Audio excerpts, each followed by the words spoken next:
Nein, ich denke, ich mach mir los, die rasieren. Und gehst damit bis ans Spazieren. Und das kann Geld nichts aus. So gehst an Galiziberg raus.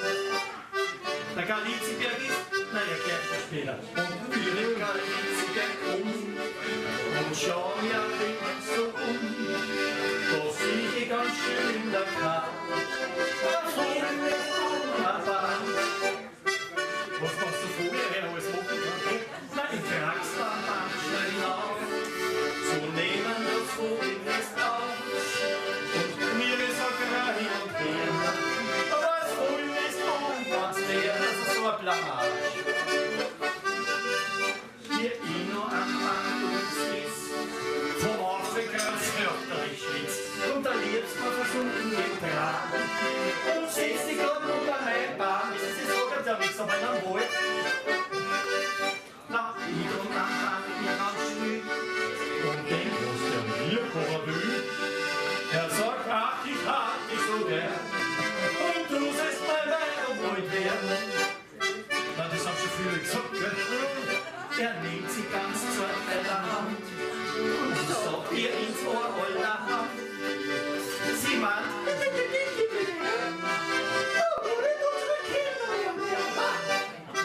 na gute Frage, ne? Drauf er, ich bin noch kein Gewiss und du von dem Glauben auch bist. Drum bringt uns drum an den Herrn, wer will unsere Kinder ernähren? Was? Da schräg ein Ober vom Baum, da darf ich jetzt noch nicht bald haben.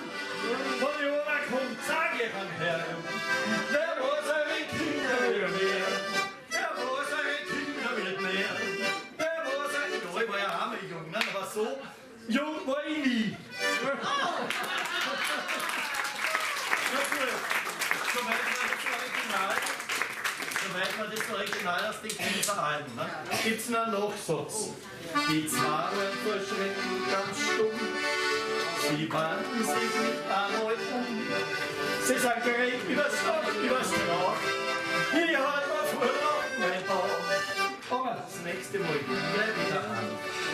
Ich stelle sicher nicht mehr auf so einen Bahn. Denn das Kind sei, die Geschichte hat sie gelehrt.